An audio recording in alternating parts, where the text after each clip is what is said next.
पहले जो है अब आपके बीच में मैं आमंत्रित करूंगा बिना किसी देरी के, हमारे बीच में हरियाणा प्रदेश के आन बान शान हरियाणा जीके के बेताज बादशाह आपके बीच में आए हैं। जीके प्रवीण उड़ान, एक बार जोरदार तालियों के साथ में स्वागत करें जीके प्रवीण उड़ान। अपना खदरी साहब जानते हो सारे, एक ये सारे जिला परिषद आ रहे, इनका जो 200 पद है चुनाव आयोग वाला, दन्नू जने बिस्कुट खाओ और फिर नाइट जे हैं ना, तो इनके पेपर होंगे ना अपने होने लग रहे। दुखी है सारे के सारे, लेकिन भाई जरा तक थोड़ा सा पता लगा है, चाहे खदरी साहब से बात हो, चाहे और जो बंदे हैं नुमाइंदे उनसे बात हुई, इनका टाइम फिक्स है 5 और 6 7 नवंबर को लगा लो पेपर कन्फर्म होगा। अब की बार मैनू कहता मन लेना होता तो देखो मैं तो पहले ले लेंदा कदेगा, लेकिन जहां तक लग है क्योंकि सरकार की किरकिरी बहुत होली, इससे पहले मनोहर लाल खट्टर ने हरियाणा विधानसभा में बयान दिया था कि 5-6 जून को पेपर पक्का होगा, पेपर को नहीं हुआ। अब की बार दोबारा से फिर बयान दिलाया गया मुख्यमंत्री से और बाद में बोला भी गया है, हमने भी खुद मैंने भी चेयरमैन साहब को बोला, मैं चेयरमैन साहब आपने कम से कम भी 7-8 बार डेट दे ली, बालक विश्वास तो कौन करने लग रहे। अब की बार जो है भाई श्योर किया है कि पेपर 5 से 7 नवंबर को कंफर्म होगा, और भगवान करे 7 नवंबर वाले की जरूरत ना पड़े, 5 और 6 न हो जाए, क्योंकि 7 का तो बड़ा गड़बड़ होगी तो फिर ले होंगे। तो साथियों अपने पास में जो टाइम जो है बेहद कम बचा है, मात्र 1.5-2 महीने बचे हैं। इस टाइम का आप लोगों ने अपने तरीके से सदुपयोग करना है, क्योंकि दोस्तों यह पढ़ाई है ना, तकलीफ बहुत दे, दर्द बहुत दे, कोई भले उठ कर आती 4 बजे, सबने स्वाद आओ 7-8 बजे उठा टिकाए थे, लेकिन मजबूरियां भाई उठावा। जो आज पढ़ाई का दर्द जो आप झेल रहे हो, अगर इसी तरीके से इस दर्द को थोड़े दिन और झेलते रहे तो मैं दावे के साथ कह सकता हूं ये दर्द आपकी सबसे बड़ी ताकत बन करके उभरेगा एक दिन। बस इसी तरह से आप लगे रहिएगा, डट करके आप मेहनत करते रहिएगा। ये जो व्हाट्सएप फोन सारा सौदा कुछ नहीं भाई इस दुनिया में, जितना जल्दी हो सके बाहर निकल के बस सिर्फ जो आपके जितना काम आवे।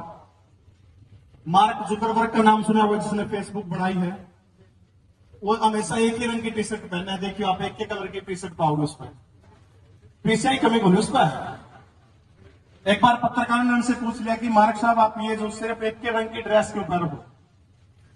बोले मैं जब बाहर जाता हूं ना, मेरे कपड़े देखकर कोई नहीं कहता कि मार्क जुकरबर्ग है, मेरा फेस देख करके वो लोग कहते कि हाँ ये वही बंदा जिसने पूरी दुनिया को अंगूठे पर नचा रखा है। अरे वास्तविकता फेसबुक और ताश 2 ऐसी चीज है भाई, लगे रहिए कुछ नहीं मिलना।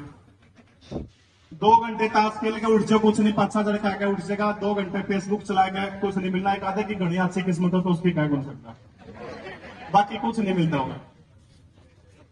तो भाई समय भाई साहब यार बोल लेने दो, एक मिनट इतनी दूर तैयार है ना क्या हूं, तो शैम्पू लाया क्लिनिक प्लस का रुपये मेरे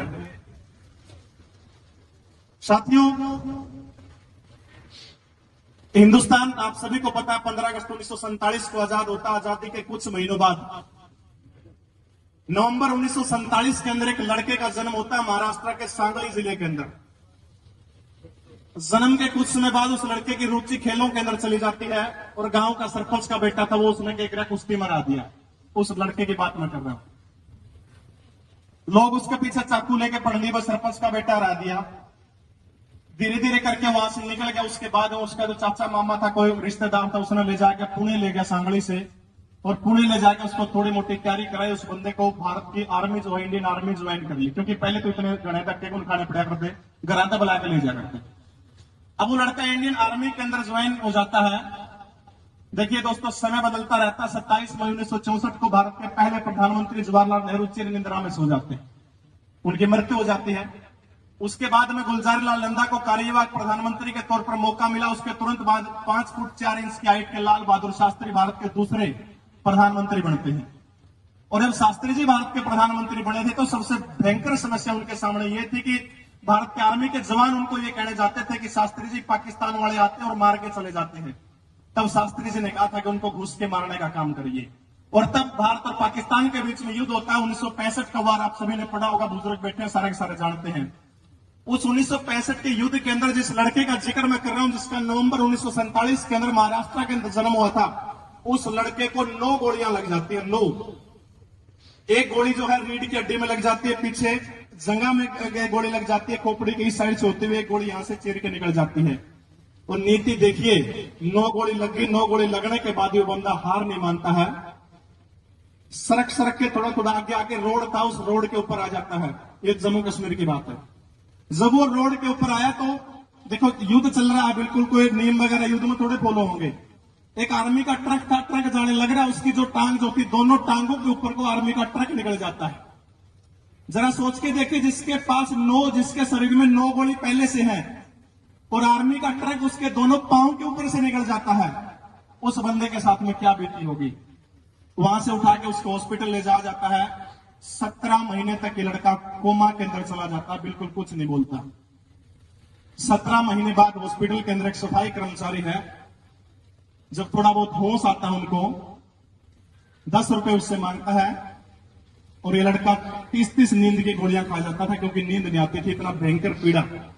डॉक्टर ने एक पांव काट दिया, एक हाथ काट दिया, यहां से एक पांव नहीं है, एक हाथ लगभग यहां से हाथ काट दिया। उसके बाद शरीर के अंदर इतनी चीजें हैं और जो कमर के नीचे वाला हिस्सा वो सारा का सारा लकवा मार गया, उसमें लकवाग्रस्त हो गया। अब इतनी सारी परिस्थितियां होते हुए सफाई कर्मचारी कहता है उसको कि सिर्फ 10 रुपए दे दो। अब नींद की गोली है, शरीर में थोड़ा सा एक्साइटमेंट तो बढ़ाओगे, कुछ भी चीज हो, मिला 100 ले जे, क्योंकि वो सट्टा लगा हुआ था लड़का, बोला 100 मेरे भी ला दिए।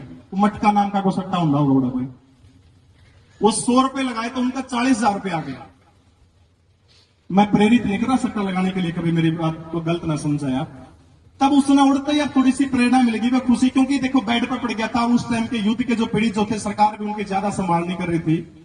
वहां से जब वो थोड़ा सा आगे बढ़ा तो भारतीय क्रिकेट टीम के कप्तान हुआ करते थे विजय मर्चेंट, अगर आपने किसी ने नाम सुना तो इनका।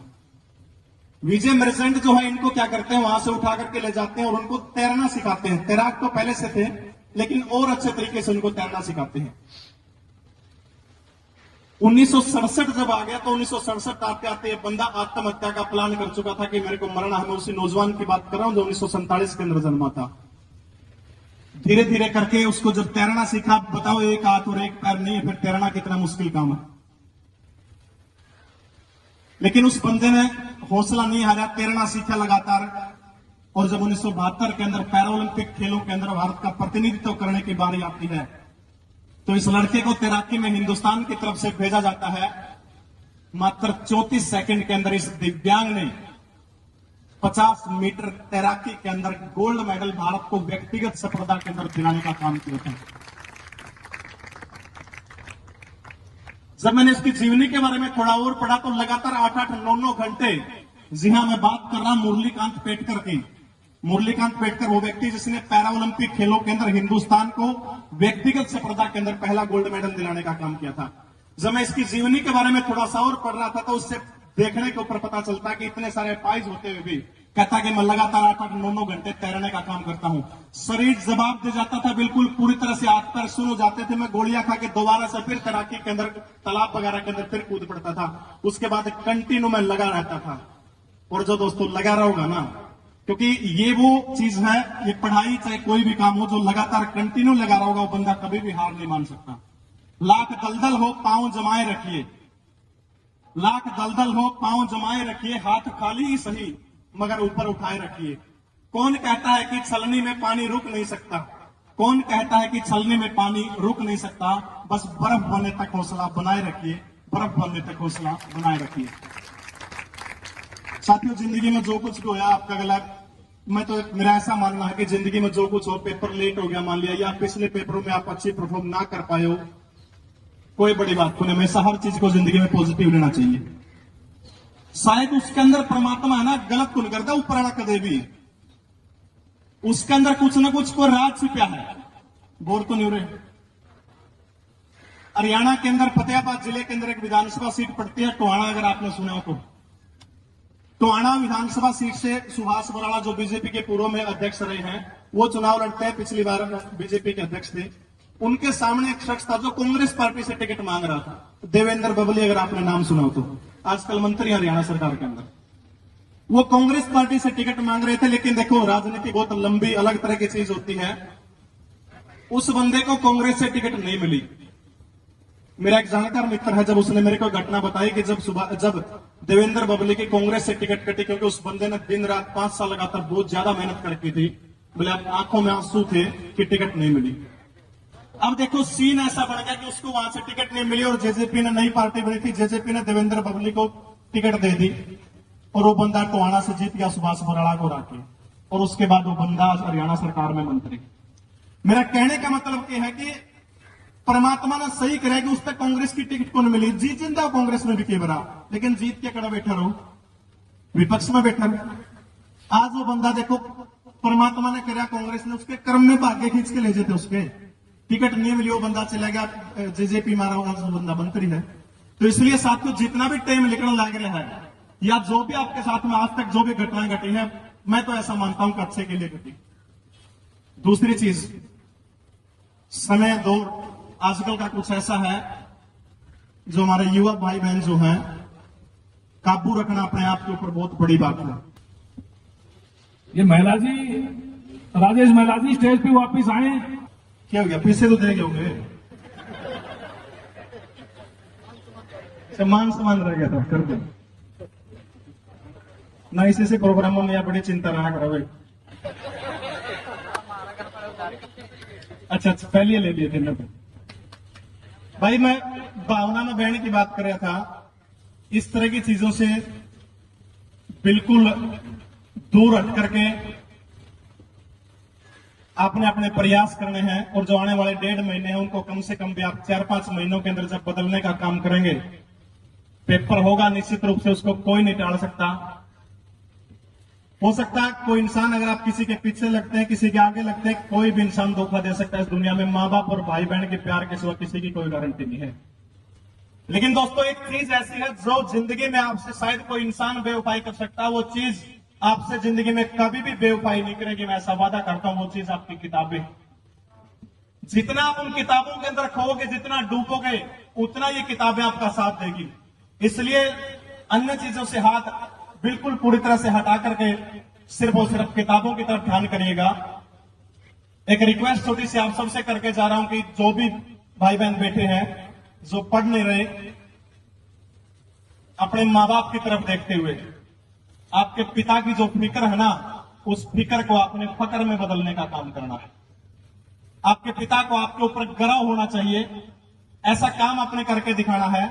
मैं एक बार आप सभी से एक वादा चाहता हूं, एक बार हाथ खड़े करके एक वादा करें कि आज के बाद में 7-7, 8-8 घंटे आप पढ़ने का काम करेंगे। कम से कम 7-7, 8-8 घंटे आप पढ़ने का काम करेंगे। इतना तो कम से कम, जो भी नहीं पढ़ेगा उसकी मां का नहीं मिला दोस्त। अरे उनके सपने पूरे करने के लिए पढ़ोगे। पाने खोने की यहां चीजें हैं, और दोस्तों वो व्यक्ति कामयाब वो होगा जो बंदा हालात और वक्त का जो रोना नहीं रोगा ना, वो जिंदगी के अंदर कामयाब होगा। 100 बच्चों के लिए लीसो ऐप की तरफ से आदरणीय बालकृष्ण जी ने घोषणा कर दी, मोहन सर ने घोषणा कर दी, 100 बच्चों के लिए जो टॉप के 100 बच्चे होंगे उनको लीसो ऐप का कोई भी कोर्स आएंगे वो बिल्कुल निःशुल्क आपको दिया जाएगा। नंबर